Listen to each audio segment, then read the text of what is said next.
Welcome to this year's Nicholson lecture. This is a special lecture, and I just want to give a moment to explain what the lecture is. The Nicholson lecture is set up as a recurring opportunity for Rockefeller and Swedish scientists to interact. So part of it is a lecture series that's supported, and that's this year's lectures given by Sten Linnarsson. He is in the midst of a 5 or 6 day stay here, seeing many of you, and if you want to see him, let us know. We can arrange more time for him. I think you will have seen every faculty member by the time he's done here. It also, the series supports the ability for postdoctoral fellows to have an exchange between here and Sweden, so 1 or 2 year fellowships can be set up. And if you're interested in Sten's talk, maybe go do a fellowship with him. And the other thing is there are short-term interactions that are available, 1 to 12-week interactions. So those are particularly good in the summertime, unless you like the dark. All right, so Sten is a real pleasure to introduce here. He's a master, I would say, of single-cell genomics, which is a timely issue for all of us here. His background has led him recently to be involved in the BRAIN Initiative and the Human Cell Atlas Initiative, and it comes from a long history involved from his undergraduate days. So he actually started out pretty theoretical in philosophy and mathematics, and then became more and more, went downhill and became a scientist like the rest of us. And that was at University of Stockholm. He then went to do a 1-year interchange in Europe, in Paris, and when he got there, his mentor was dead. So that was inauspicious, but he circled around that and did a fellowship in immunology.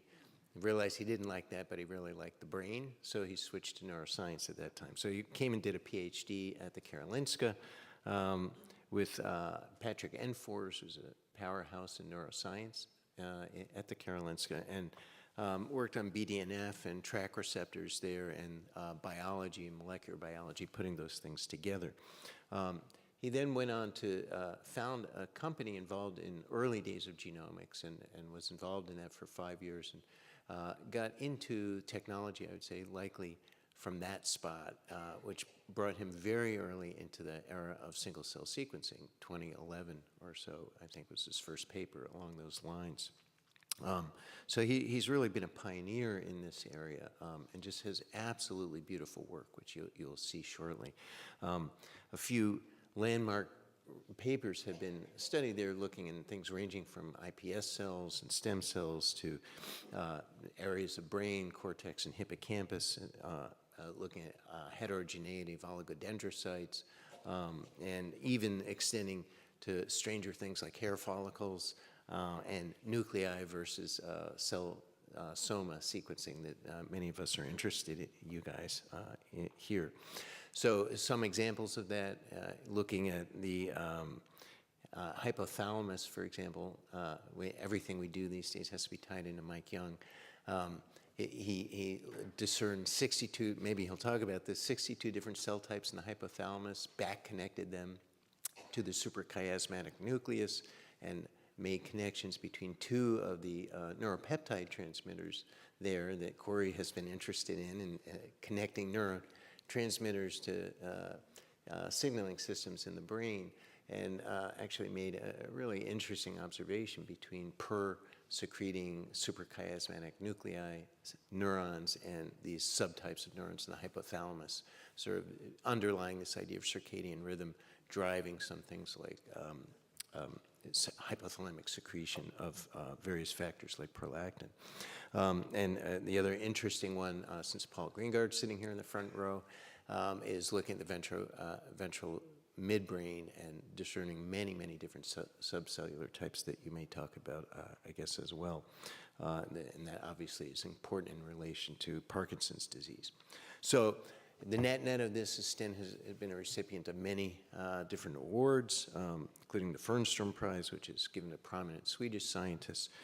He's a member of the European Molecular Biologic Organization, and we are happy to have you here, Sten, and to welcome you with a talk entitled Unraveling Brain Development Using Single-Cell Technologies.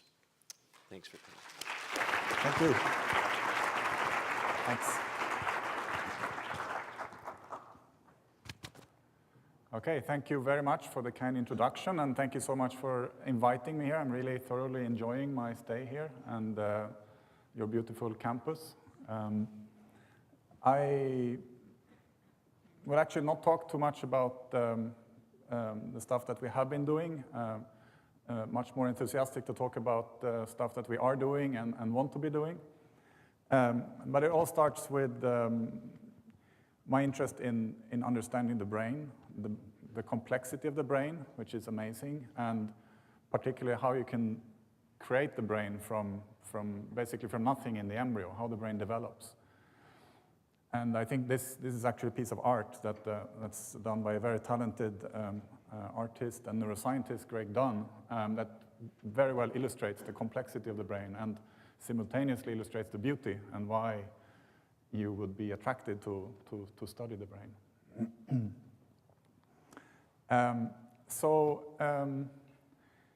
The title of the talk is Unraveling Brain Development Using Single-Cell Technologies. That sums up my approach. We use technologies, computation, and experimental technologies to study brain development.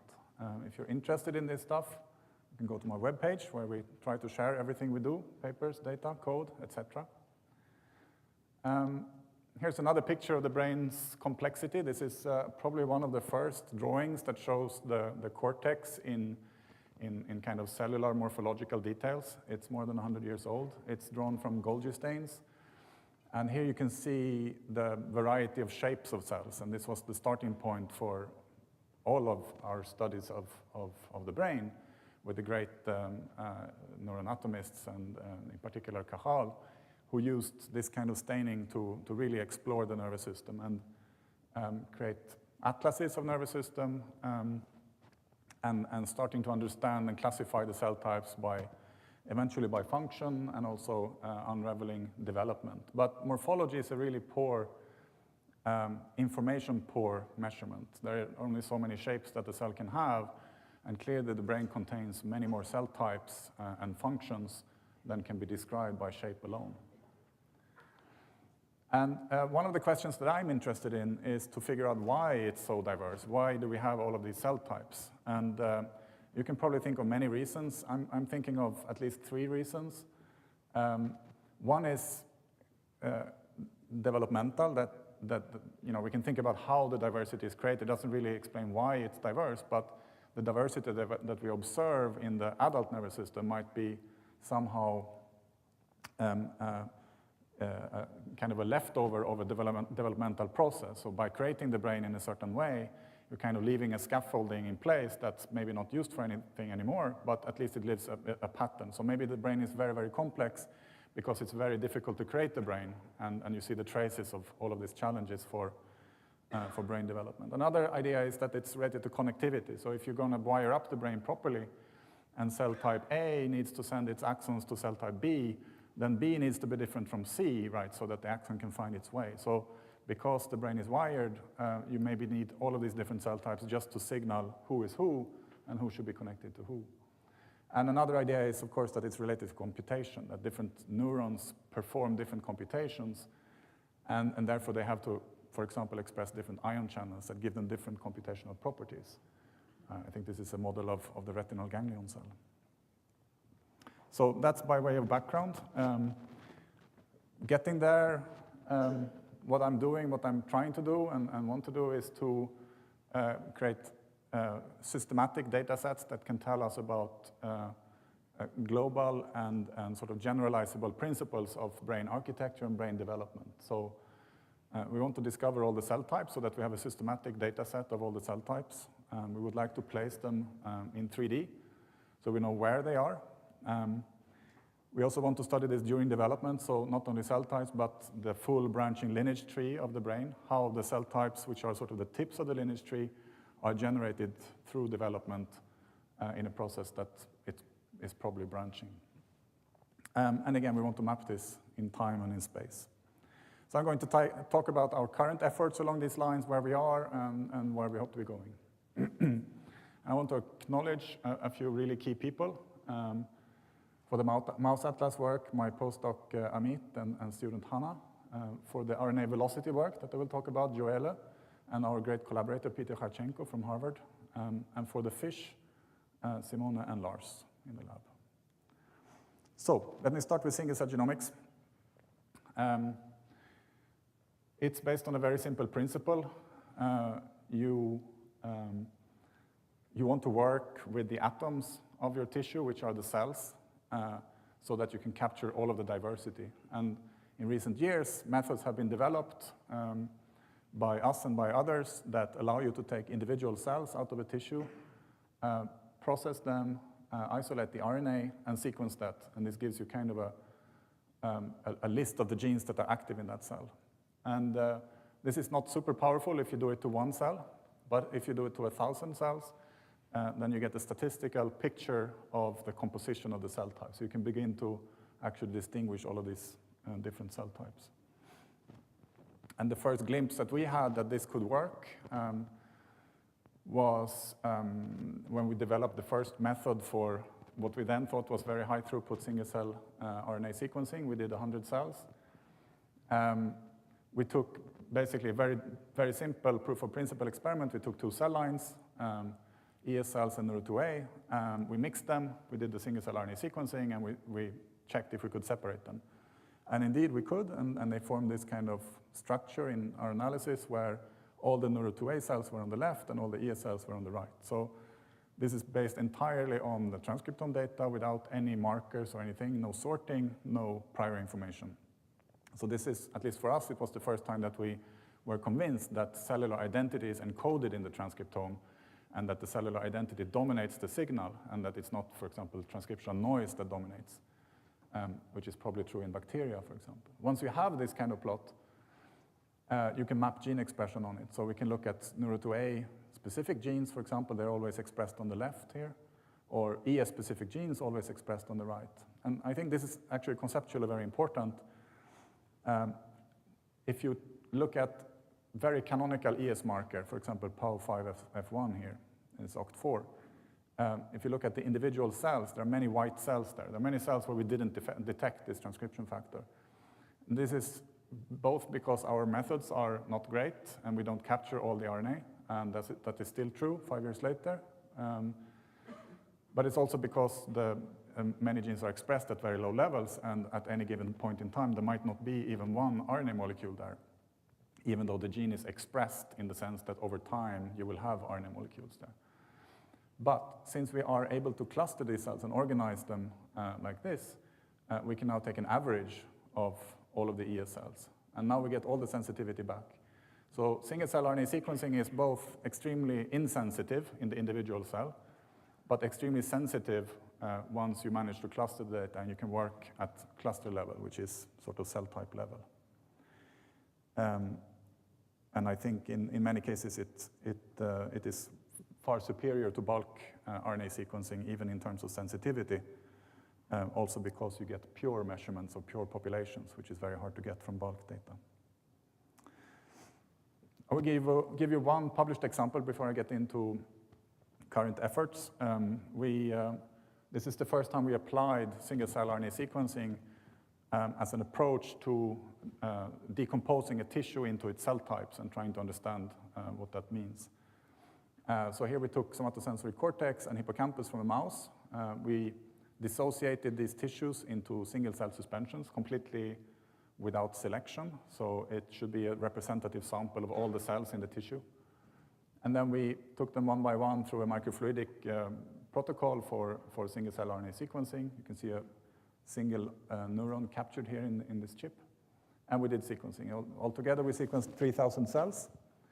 And in the end, we were able to find 9 major classes and 47 subclasses. And our expectations would be to find lots of different kinds of neurons, few different kinds of vascular cells, and a variety of glia cells. And if we look at the data, that's pretty much borne out. This is by now a very old slide, but I think it's very instructive. This is raw data. This is basically all of the raw data in that experiment. In this heat map here, each column is a cell. So there are 3,000 cells here, and each row is a gene. And I've organized the rows and the columns by similarity so that cells that are similar in terms of gene expression are close to each other, and the genes that are similar to each other in terms of the cells they're expressed in are also close to each other. And this creates this kind of block pattern, which shows that, actually this was very surprising to us when we saw it at the first time. I would have thought that cellular identity would be a very combinatorial thing, but it's not. It's much more like building blocks. So for instance, here is a big block of genes. It's about 800 genes that are specifically expressed in about 800 cells, right? And only in those cells, nowhere else. And so this is a kind of a large gene module that's specific for one class of cells. It happens to be the oligodendrocytes, in this case, the myelinating cells. So at least on these broad levels of neurons, oligodendrocytes, astrocytes, these cell types are really characterized by having their own gene programs that are dedicated to making those cell types. However, if you dive into one of these major classes, here we're taking now only the pyramidal neurons of the somatosensory cortex. So it's a small part of the previous matrix. And we do the same thing. We have 400 cells now, and we have about 1,000 genes. We see the same block-like structure, but it's much fuzzier. So it's much more a matter of degrees of expression and enrichment of expression. And you do start to see some combinatorial patterns that genes are used in multiple cell types. And this might not look very convincing, but if you take these genes that are specific for these blocks here, and you go back to the tissue and stain it, what you find, for example, here's a summary of some genes from this matrix, and it's a summary of their expression in each of these blocks here. So each column here is one of these clusters, one of these blocks that I would call cell types now. And you see, for example, RAS-GFF2 is expressed in this first type here, so there, and not so much in the other types. If you now take this gene and you stain the tissue, you see that these pyramidal cells are located preferentially in layers 2 and 3 of the cortex. So this is a strip through the cortex, like this. All right, so even though this fuzzy pattern here doesn't look so promising, it actually turns out that these blocks do identify layer-specific types of pyramidal cells. So each of them is specific for usually one layer, but sometimes 2 layers. So I said altogether we identified 47 cell types. And once you have such a data set, you can start to ask if there are some large-scale patterns in terms of how cell types are related molecularly. And so here's a dendrogram of molecular similarity, distances in gene expression space, you might say. And what you find is that it's very neatly split up. First, you have neurons on the left side, the red and the blue, and you have everything else on the right-hand side. These are microglia, vascular cells, astrocytes, and oligodendrocytes. And the second split is between inhibitory neurons in red and excitatory neurons in blue. And this is very clearly, although it's limited evidence, but it's very clearly a developmental pattern. So this is a pattern that corresponds to how the tissue develops, because the pyramidal cells of the somatosensory cortex and the hippocampus, they go together. And the inhibitory cells of the same tissues go separately and go together with each other. And this corresponds to how this structure develops, because the pyramidal cells are born in place, whereas the inhibitory neurons are born in the ganglionic eminence, and they migrate in postnatally. And even though they migrate in, they keep their developmental ancestral identity. They don't assume the identity of the target tissue. So it's a developmental pattern. This patterning here is probably driven by transcription factors, and here's a plot of all the transcription factors that show specificity. and I'm sure that you recognize many of them. For example, here, NKX 6.2, SOX10, Olig1, Olig2, these are transcription factors that are well known to generate the oligodendrocyte lineage, and they are specific for that lineage. Okay, so the next step now we have a list of cell types. It's a very abstract thing. We want to know where they are in the tissue so that we can understand the architecture of the tissue. And to do that, we have developed a method we call awesome fish. I don't even remember the acronym, it's just awesome. But what it is it's a cyclic SN-FISH protocol, so it's a cyclic single molecule fluorescence in situ hybridization protocol. It means that we stain a set of RNA targets. We take images, then we strip, then we stain for a separate set of targets, we strip, and then in the end we can do this in many cycles and we can make a composite. And we've automated this now so that we can do it in a automated fashion. So the approach we take is to take all of these cell types that we have defined by single cell RNA sequencing and find markers that are selective for them. So these are gene markers, and this is the expression of these gene markers across this set of 47 cell types that we defined. And so you can see we selected a lot of markers that are specific to single cell type, but also some that are sort of pan markers for categories of cells. And this particular experiment that I'm going to describe, actually, is it possible to reduce the light a little bit on the screen?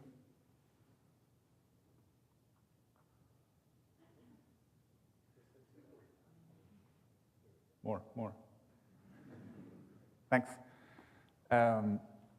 So we are looking now at the somatosensory cortex, which is up here, and a little bit of the hippocampus and down into the ventricle. This is the area that we image. This is just image showing the blood vessels and nuclei here, so you can orient yourself. So the cortex is here. These are the layers. Here's white matter, and down here is the ventricle. This is a relatively slow process. It takes about 2 weeks to do this experiment, and it generates a huge number of images that we need to stitch in order to do this. One interesting advantage of doing this analysis in situ is that in situ is much more sensitive than the single-cell RNA sequencing. So if you look at, for each gene, how many RNA molecules do we count by staining versus by sequencing, you can see that by staining, we are always about 5 times more sensitive. So we can get very sensitive measurements. So I said staining molecules, and this is one of the key advantages of single molecule fish is that we're staining the individual RNA molecules.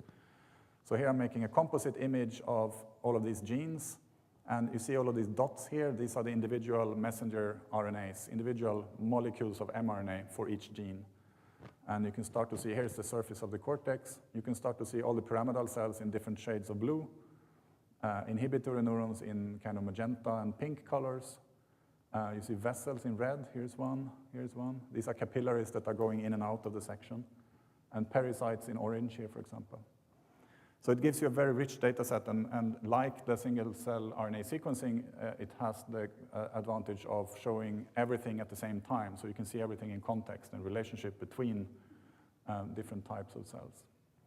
So what I showed you there was an image. It's an image of dots, but we want something that we can use for computation.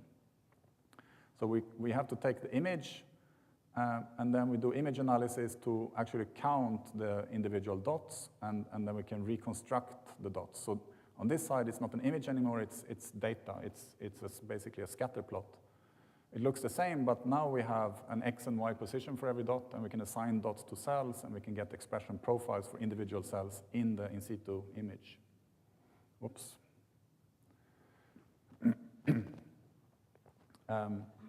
So one thing we can look at then is the distribution of different categories of cells, and you can immediately start to see how they are related to each other. For example, the excitatory neurons form these layers, these broad layers, whereas the interneurons are scattered like salt and pepper. And the astrocytes and the oligodendrocytes and the microglia are all scattered, but in different patterns.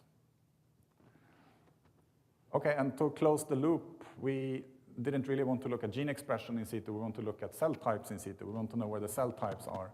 So what we do is we take this SM fish data that we have now converted into numbers assigned to cells.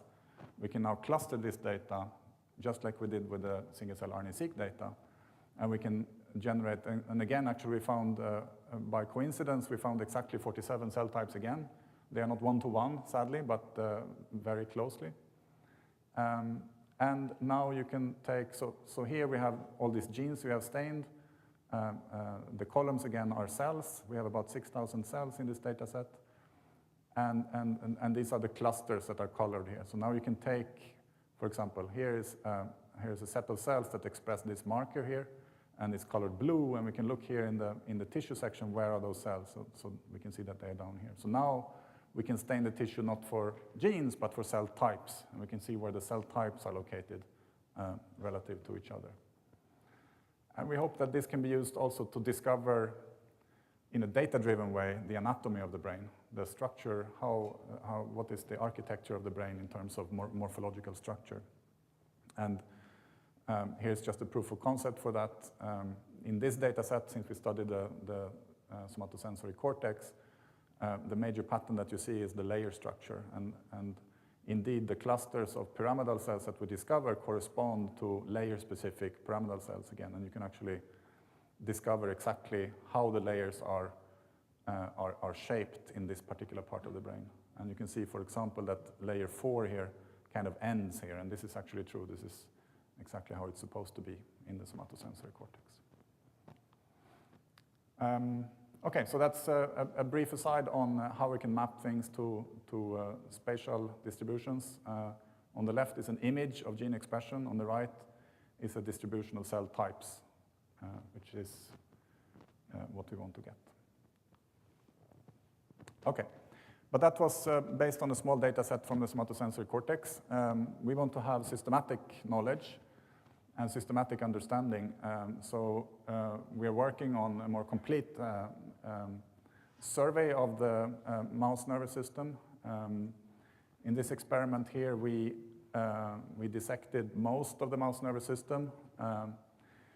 We took all of the brain and dissected it into relatively large anatomical pieces in a way that sort of conforms to developmental borders. So we separate forebrain, midbrain, hindbrain, we separate dorsal from ventral, and so on. In addition to the brain, and I should say in the brain, we dissected in such a way to not leave anything out. So it's, at least we have the potential to discover everything that's there, depending on, of course, how many cells we sequence. And in the periphery, we included the sensory dorsal root ganglia, and the sympathetic chain, as well as the enteric nervous system. So missing is the parasympathetic, the retina, the inner ear, and a few more places like that. We, in this data set, currently have about 450,000 single cells that are spread out across all these organs. Everything is replicated. So we have 2 animals at least for each tissue, sometimes more. And it's young animals, 3-week-old animals. So these are adolescent animals. And this is a choice that makes it easier to get high-quality neurons out of the brains. So now if you look in one of these tissues, just one of them, this is the hippocampus. This is a plot that, it's a layout called Tisney that basically lays out the cells according to similarity. So each dot here is a single cell from the hippocampus. And dots that are close together are similar by gene expression, and dots that are far apart are dissimilar.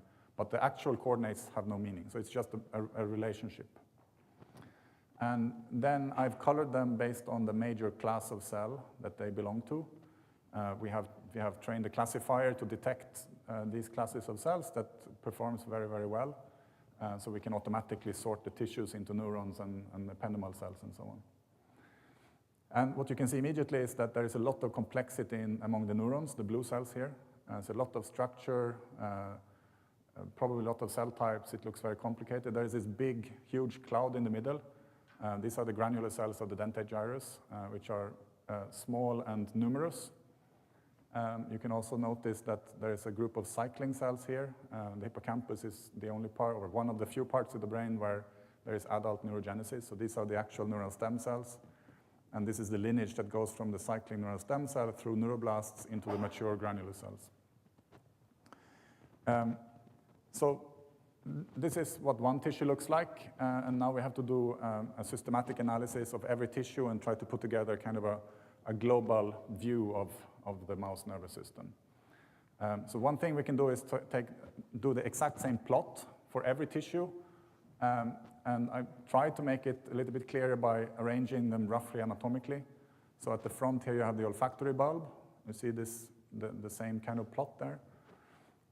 Here you have ventral structures, here you have cortical and other dorsal structures. And then here's the brain stem, the pons, the medulla, and down to the spinal cord.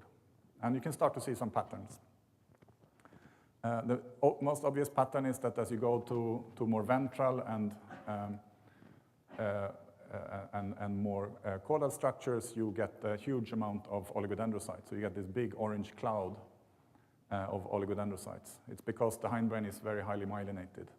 You can also see that it seems that the complexity of the brain is largest in the cortex, probably olfactory bulb, and the hippocampus in terms of neurons, whereas, for example, cerebellum is a relatively simple structure.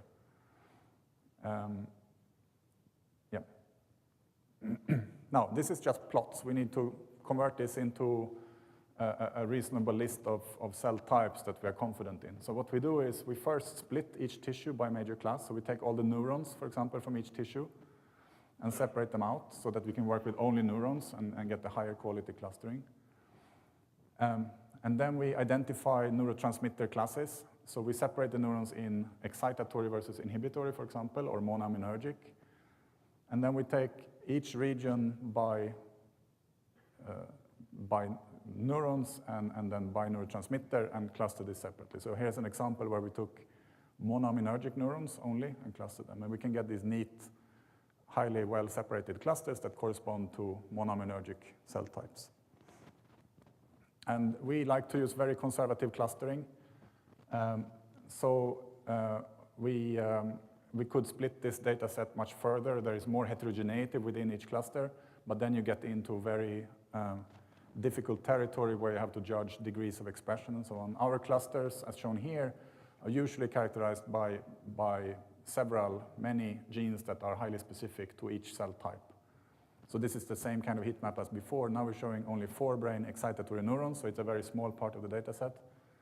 Cells in the columns, genes in the rows, and these white lines separate the clusters. And you can see that each cluster has this block of genes that are specific. These are not necessarily globally specific. They are specific in the 4 brain excitatory neurons. But many of these genes will also be found in, let's say, hindbrain excitatory neurons, etc. But at least locally, there is a way to stain this or make a Cree line and so on. These are solid clusters. Luckily, the Allen Institute has gone through the tremendous work of staining the whole brain for every gene. So we can take the genes that are enriched in each cluster, and we can go to the Allen Brain Atlas, and we can look where they are expressed. And not individual genes, but the gene set. So we make a gene set correlation between cell types that we defined from the transcriptome and the atlas that is just individual sections. So here I'm showing 4 examples. This is one particular type of olfactory neuroblast, so a neuroblast in the olfactory bulb. And this is sections from the anterior to the posterior part of the brain. And you can see that only in the olfactory bulb and actually only in specific layers of the olfactory bulb do you see this particular gene set. It's kind of a gene set enrichment analysis mapped onto 3D. Here's one type of cortical projection neuron, a kind of pyramidal cell from the cortex. And you can see that it's only in the cortex and probably mostly in layers 2 and 3, the way it looks. Here's a specific type of thalamic excitatory neuron, and you can see how specifically it's located in the thalamus. So we have a kind of low-resolution map of where all these cells come from, and it also corroborates our dissections, because, of course, we know that these granular cells here, they were dissected from the cerebellum, and so it's reassuring that they actually map to the cerebellum. Okay, so if you put all of this together, you can make a big dendrogram of the entire, almost entire mouse nervous system.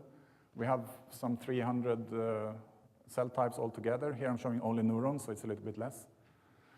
So this dendrogram at the leaf level here, these are the individual neuronal cell types. Okay, and they're just arranged in a dendrogram based on similarity again, molecular similarity. And so what you see is that the first split is between the central nervous system and the peripheral nervous system. Those are very different. So that's the big split. And this corresponds to neural tube versus neural crest. So it's again a developmental split. In the peripheral nervous system, you see it neatly splits up in sensory, sympathetic, and enteric. So these are the three branches of the peripheral nervous system that we had in our data set, and they develop independently, so it makes sense. It's still developmental.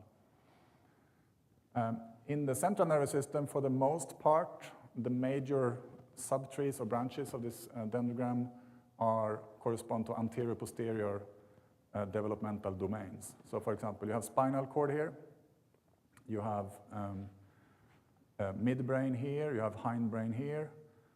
There is one exception, or there's a couple of interesting exceptions. One is that all the forebrain projecting neurons form an outgroup.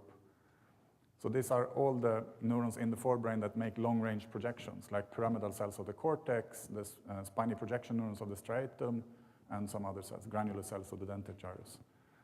And this is a kind of an eclectic mix. It's not a developmentally natural category. They develop in different ways. And it's also a mixture of excitatory and inhibitory neurons. So there's something about these long-range projecting forebrain neurons that is special, and we don't know what it is. Another exception to this idea that the brain is organized according to developmental principles is the peptidergic and monoaminergic cells. So they're over here. These are the peptidergic cells of the hypothalamus. These are the cholinergic and monoaminergic cells of various parts of the brain, midbrain, hindbrain. And they go together. So once you get this non-standard neurotransmitter identity, it seems you acquire also a special shared identity as being like a rogue neurotransmitter cell type.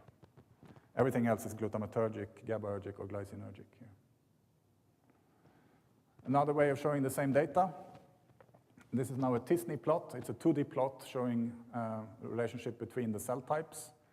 And you can again see similarities and patterns of how the brain is organized. And again, for example, you see the forebrain projecting neurons up here from the cortex, amygdala, hippocampus, and striatum. They go together despite the fact that all of these cells are excitatory and all of these cells are inhibitory, GABAergic. And here you have the cholinergic and monoaminergic, as I said before. You can also start to see that there are preferential uses of different kinds of being excitatory. So in the forebrain, as well as the cerebellum, all the cell types use vGlut1, which is one isoform of the vesicular glutamate transporter, whereas everywhere else, everybody uses vGlut2 with a small number of exceptions.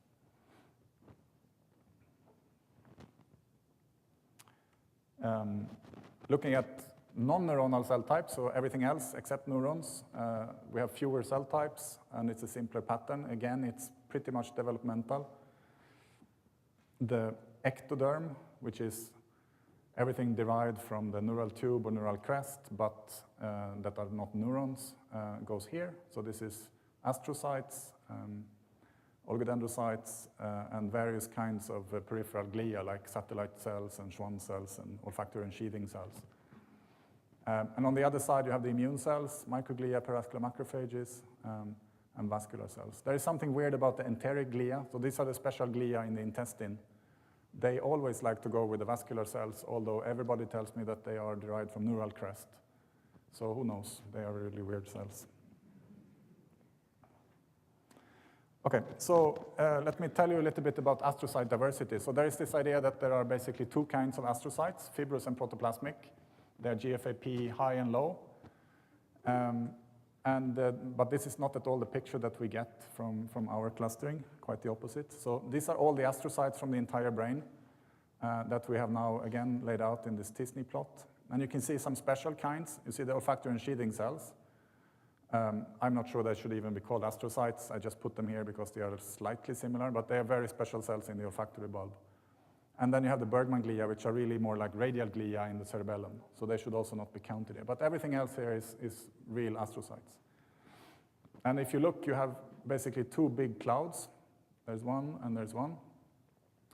And this cloud here is astrocytes that are exclusive to the forebrain. So they are found, you can see it pretty much exclusively in the forebrain. And this kind here is found everywhere else. So there's really one forebrain-specific astrocyte and one that is everywhere except in the forebrain. There's also some special kinds. There's a corner here where there's expression of a gene called ISLR. And these astrocytes are specific for the olfactory bulb. They are still in the forebrain, but they are forebrain olfactory bulb specific. So if you take markers for these different clusters here, and you look in the brain, this is a sagittal section of the brain, you can see this very clearly. So MFG8, which stains this big cluster here, it is pretty exclusive to the forebrain. It goes all the way, this is the cortex, this is the olfactory bulb, this is like stratum and various structures. And there's like somebody put a ruler here and decided that you cannot pass this line. And this is exactly the line between the forebrain and the diencephalon developmentally.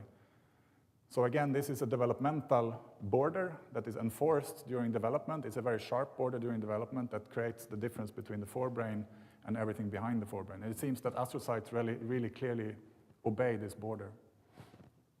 And then you have some other types. You have these specific olfactory types that are here. You have the Bergman glia over here, and these are the non-forebrain ones. So why do you need special forebrain astrocytes? So we don't know. We have one clue that I think is interesting. If you look at the brain and the distribution of these different kinds of astrocytes that we discovered, this corresponds fairly well to the distribution of the neurotransmitter glycine. Glycine is used in the brainstem, in the spinal cord, and in the brainstem, and it's also secreted in the olfactory bulb. It's not made by those neurons, but it's made by some neurons that terminate there. And if you look at the glycine transporter, which is the reuptake transporter that's used to soak up glycine after it's been released, you see the expression pattern of GLIT1 here is really specific to the olfactory bulb.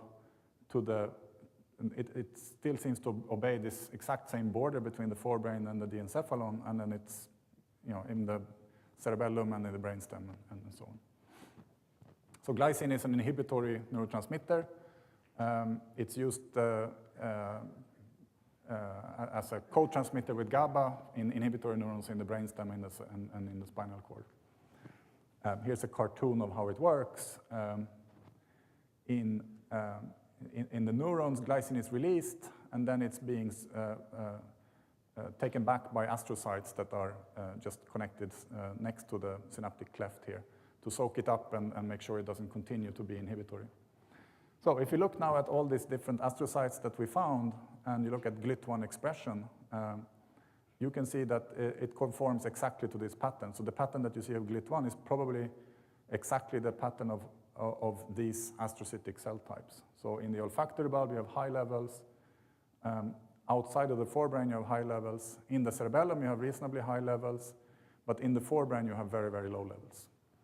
So I would propose that the reason that you have different astrocytes in different parts of the brain is that astrocytes in parts of the brain where glycine is being used need to be able to take it back up and soak it up, not to cause excessive inhibitory signaling.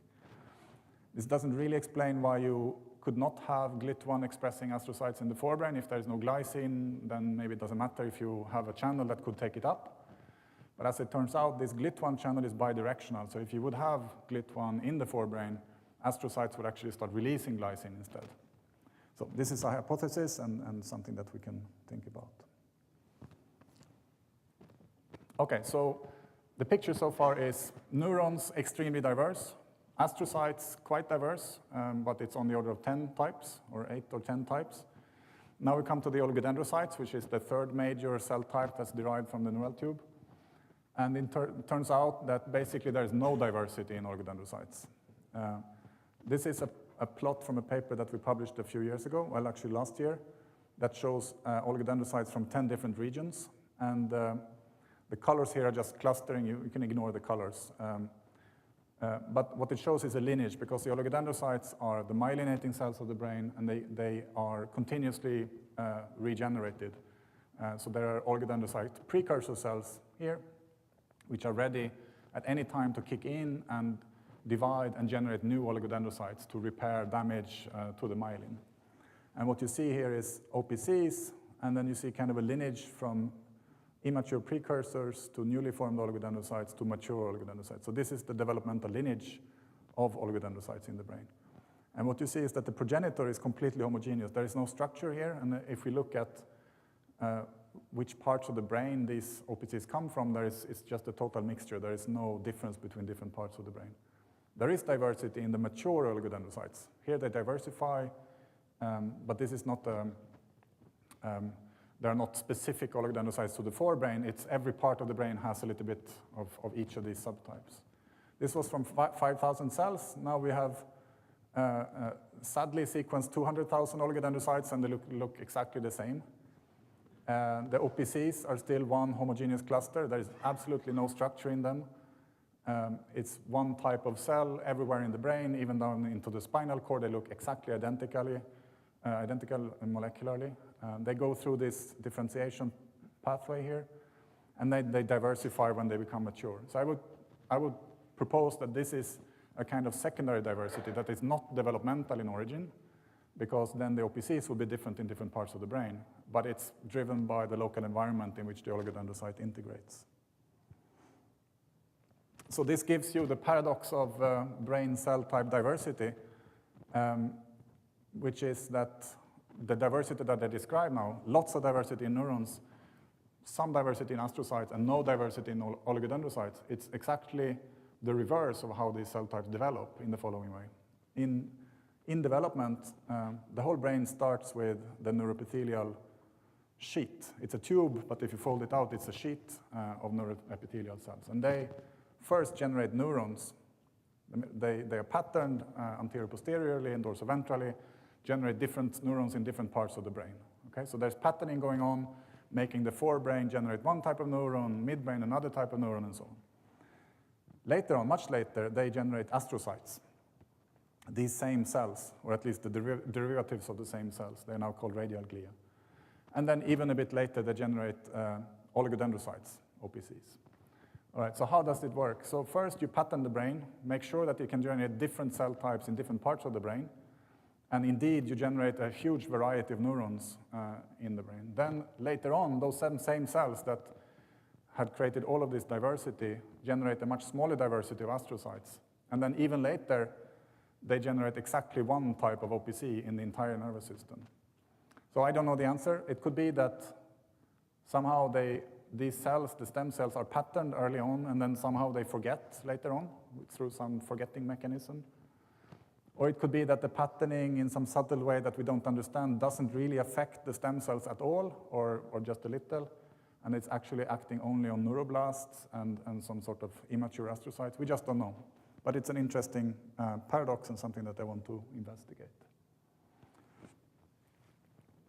Okay, in the last part of the talk, I want to try to go from static pictures to dynamic understanding of brain development.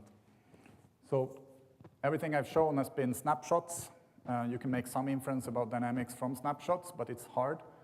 It's basically the same challenge that the microscopists had, the histologists, all the time. This is Del Rio Ortega, who discovered and named the oligodendrocytes. He's sitting there by his microscope, and of course looked at fixed sections of the brain. And yet he was able to draw this beautiful image that shows how the brain develops. This shows the neuroepithelium up here, and from the neuroepithelium you have stem cells or progenitors that branch out, and they would first make neurons here, and then they would make astrocytes here, contacting the vessels, and then they would make oligodendrocytes, which eventually myelinate the neurons. So he has drawn this kind of actually a pretty contemporary illustration of brain development by looking at all of these intermediate types of neurons and making the conclusion that this shape of a cell must precede that type of a cell. But he has to look at different sections, hundreds of sections, to make this inference. And it's kind of unsatisfactory. we are confronted with the same problem when we do single-cell RNA-seq. We have to kill the animal and get the cells out, and we cannot observe them over time. But if we could, of course, there are different methods to trace cells over time. If we could get a time component, then what we would like to discover is not the cell types of the brain, but the full lineage tree of the brain. And I'm not talking about the cell division lineage tree, which is shown here on the right. This is like the tree of cell divisions. It's a binary tree. We're much more interested in what we might call the cell differentiation map, the way that cells move in sort of molecular space as they mature. And there are certain this is the immune system where this is pretty well worked out. In the brain, we have very little idea of the detailed picture. This part here, how like the sequence of differentiation states that cells can go through and are allowed to go through, and how they branch, this is probably invariant. It's species-specific. This is what makes the brain grow in the way it grows. And it's somehow encoded by the genome. Whereas this cell division tree, it's stochastic, it's individual. Each individual has its own cell division tree. And I would view this as kind of a random walk on this structure. So this is what we want to know. It just so happens that the most famous example of the cell division tree is from C. elegans, where these two things are the same. And this has confused everybody. But it's very important to keep these things apart.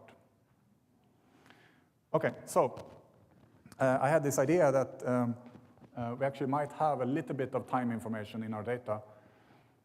Development happens on a time scale of hours to days. And RNA metabolism actually happens on a pretty reasonable time scale of hours. Half-lives are something on the order of 10 hours, for example. So in the cell, at any given point in time, you will have both unspliced mRNAs that were just transcribed and spliced mRNAs that were transcribed a while ago and are being translated right now, and degraded RNAs that are being broken down. And if we could monitor these individually, independently, in the same cells, then we could get a look at what the cell is now, what is translating right now, and what is going to be translating in a few hours from the unspliced RNAs, or what it was translating a few hours ago. And to illustrate this, you can use this as a simple kinetic model of RNA metabolism. You have a rate of transcription, a rate of splicing, and a rate of degradation. And so you can formulate a differential equation that says that the derivative of spliced mRNA is going to be equal to the unspliced RNA minus the degradation rate times the spliced. And so if you could just measure gamma and the unspliced and the spliced, then you could actually measure a velocity of RNA, not just the state, but the rate of change.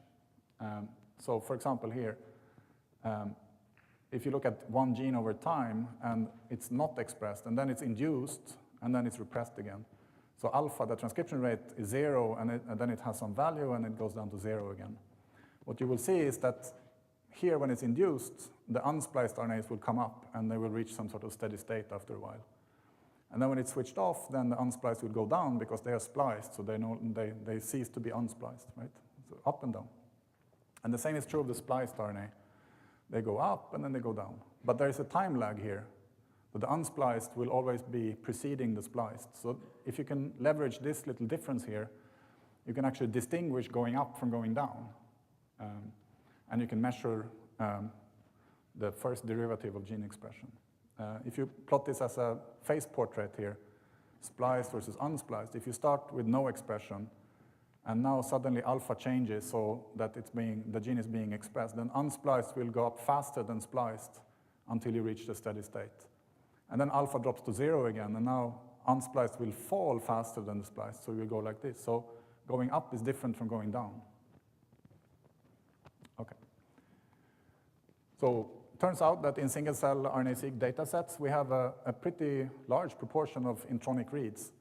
And we can distinguish unspliced from spliced by looking at read mapping. So ideally, if you have a read that maps at the junction between an intron and exon, you are sure that this is an unspliced molecule. But there are some other cases that you can resolve with quite a lot of confidence. And we see between, I would say, 10 and 25% unspliced RNA in regular RNA-seq data sets. So that's promising. As a proof of concept, we took published data set from the literature from liver, and this is circadian rhythm, a suitable topic. And so you have, here they have collected samples at different hours through the circadian day. And then they're measured by RNA sequencing. So we just reanalyzed this, separating spliced from unspliced. So each of these columns has first spliced and then unspliced reads, and the rows are genes. Now, if you look carefully, what you'll notice is that the unspliced of any given time point looks more like the spliced of the next time point than it looks like the spliced of the same time point. So here, for example, the 6-hour, the unspliced already looks like the 9-hour spliced, and so on. It's true for every time point here. So the unspliced seems to point about 3 hours into the future. We tried to estimate this, and we came up with a number of about 2 hours. So it's like a 2-hour view into the future of the cell. And you can plot these phase portraits for individual genes. So here's spliced versus unspliced, and here's one gene that these clock symbols are the current expression, or the expression, and each is plotted at its spliced and unspliced. And you can see when it's going up in terms of spliced, then the unspliced is ahead, so it goes above the diagonal, and when it goes down, it goes below the diagonal, exactly like the cartoon I showed before. Here's another gene.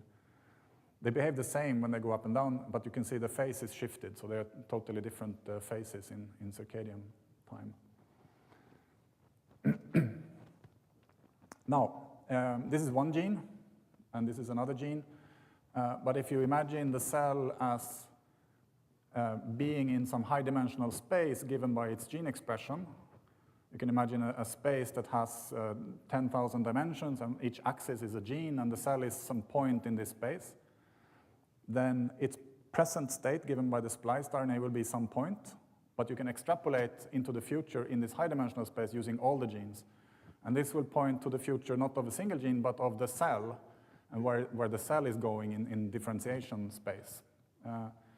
This is all a bit abstract, but if you do this in a PCA plot, so this is regular principal component analysis, the clock symbols, again, are the spliced, so the current expression.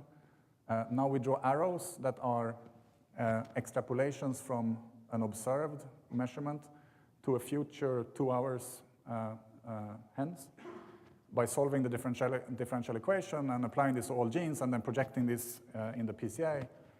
What you see is that the arrow points always in the right direction, so you can see that it goes round and round like a clock, like it should. So that's the proof of concept. Now we want to apply this to discover lineages in the brain. So we took a data set that we recently generated from hippocampus. This is developing hippocampus now, so it's not like the previous one. This is P0. Hippocampus is nice because it develops late, so you can observe both neurogenesis and astrocyte and oligodendrocyte genesis at the same time. We generated about 20,000 cells. And here again is one of these 2D projections of these cells. So each individual dot here is one cell. And you can see already actually a little bit how the lineage tree must be organized. Somewhere here there is a root, and then cells goes to astrocytes and to oligodendrocytes, or they go to different kinds of neurons. So these are the neurons of the hippocampus, these are the ones of the dentate gyrus. But I'm only telling you that you can do this because I know the answer already, because this is a structure that we know pretty well. But of course, from the data, you could not know where the root is. Maybe the root is here and it's branching out like this. Or maybe the root is here and it's branching like this. Who knows? So we want to measure this. We don't want to guess. And I'll show you how we can do that. So if you now take a single gene again, here's IGF-BPL1. You plot the phase portrait. This is unspliced and spliced. And you see again, it forms this nice loop, circle. So when it's going up, the unspliced is leading. When it's going down, the unspliced is again leading. This is colored by the cluster, so you can see that it's going up somewhere here, and it's going down somewhere here in the blue cells. So you can map this to the manifold and make a velocity field. We call this a velocity field. This shows not gene expression, but gene expression velocity, so the derivative of gene expression. And when it's red, it's going up, and when it's blue, it's going down. Here, by comparison, is the normal expression. So this is just expression of IGF-PPL1. If you put these together, now you can actually put direction to this lineage, because if you only have gene expression, it could be that it starts here, it goes up, and then it goes down. You don't know. But since you have the velocity field, you see it's not possible. It must start here, because it's first going up and then going down. There's no other way. But this is just one gene.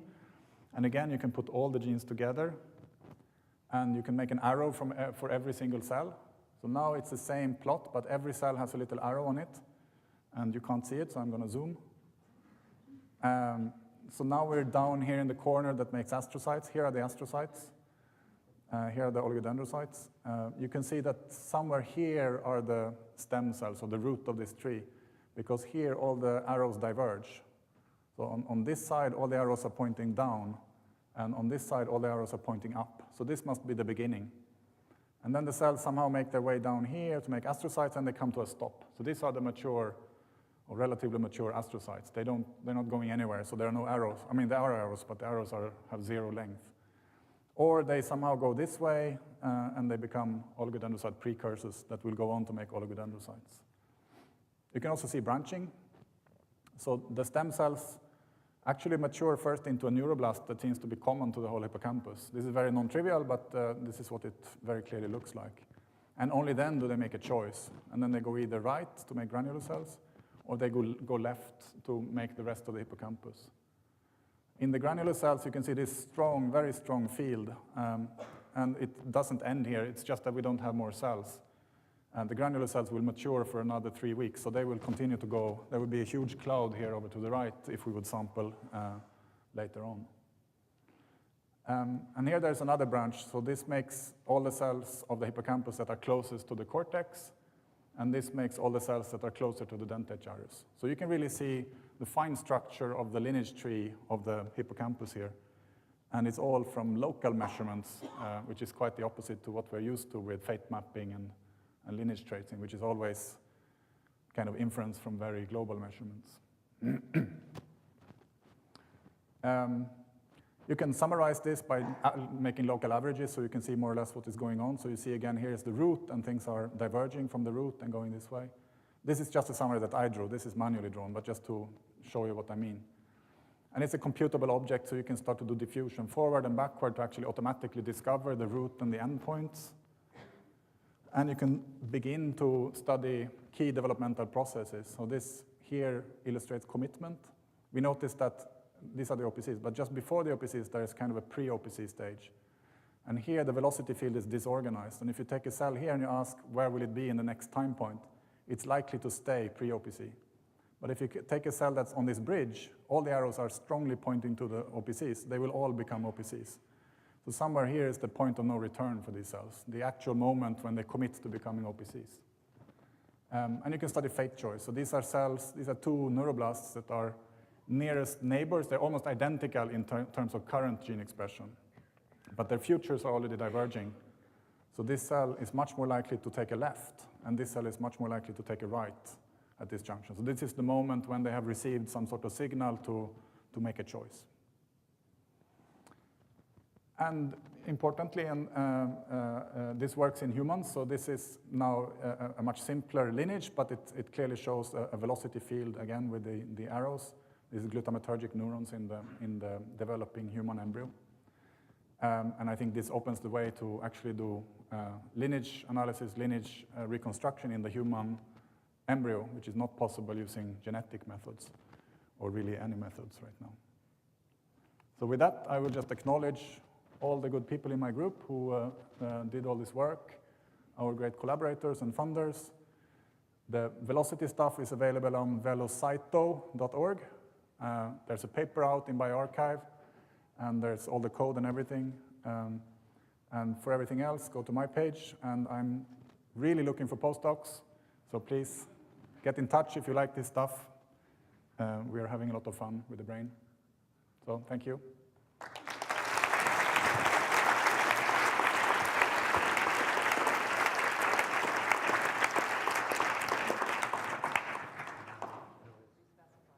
so that's a very good question. These are transcriptionally indistinguishable with our current methods. We tried, but we failed to find any structure inside of them, working backwards here, but there is no difference between these in current gene expression. But some of them are already biased, as you can see from the arrows. So it could be that they secretly know where they're going. It could definitely be. Another thing is that these are neuroblasts. Definitely, they're not radioglia anymore, so they're already kind of committed to becoming neurons.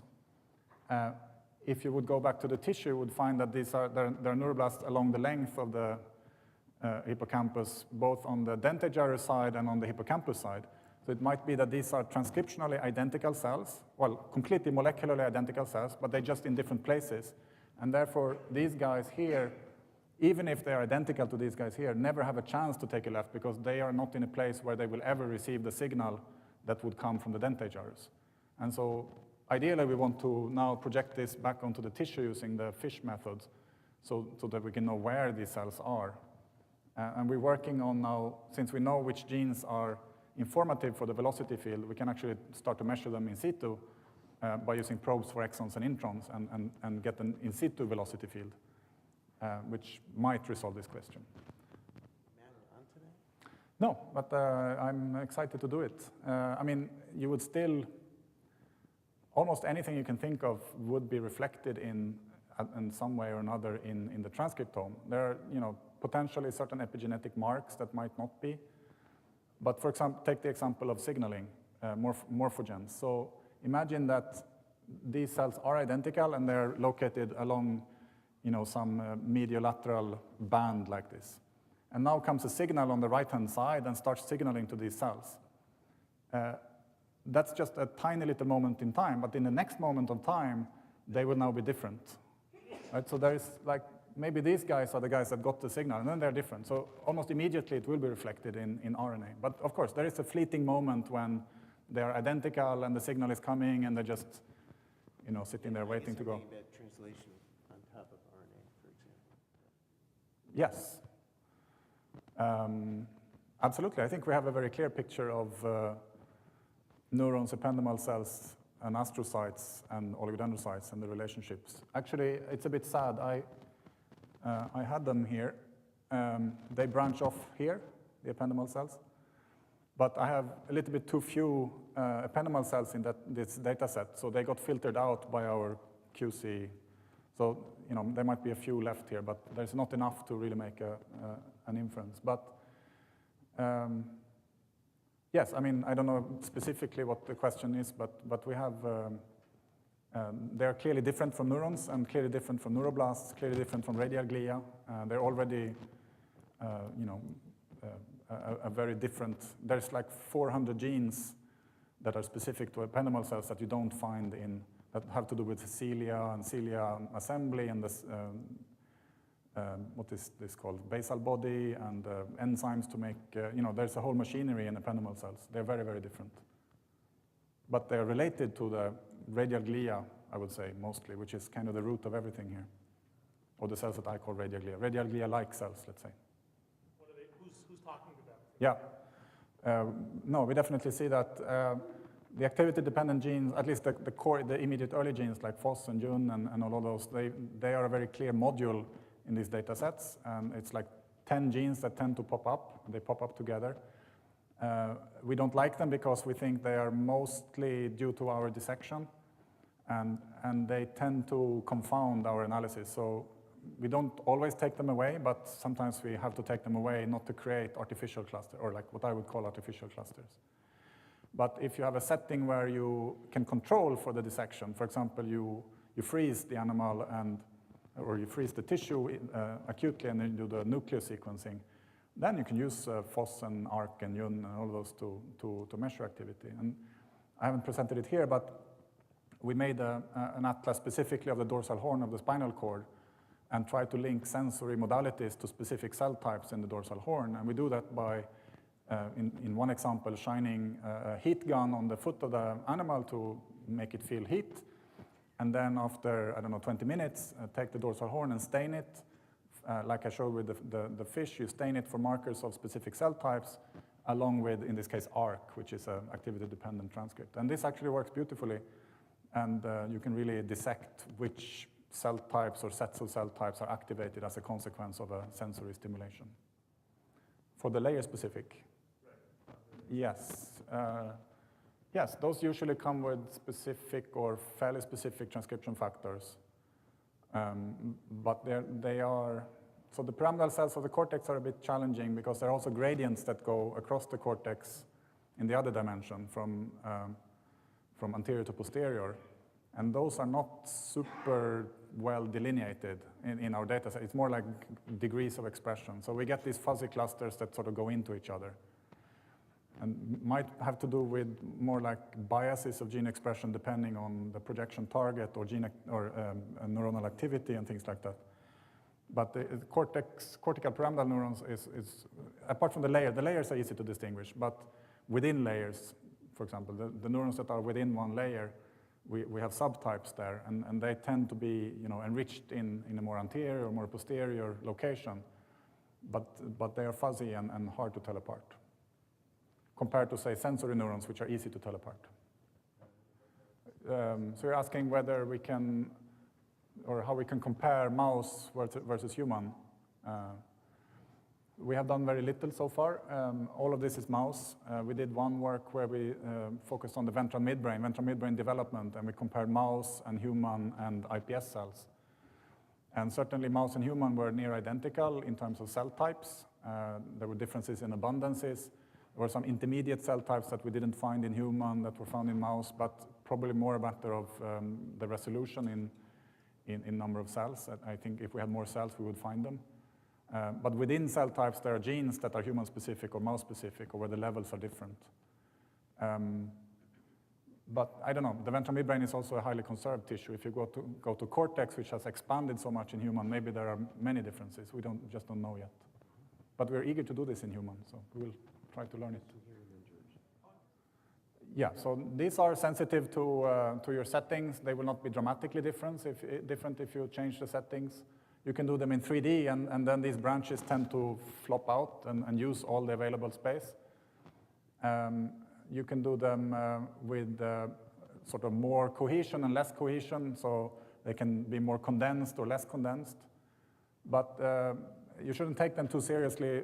It's a way of showing the data, and it's not going to be dramatically different, but all the underlying computations are done in the high-dimensional space. Yes, so this is the key to the whole thing.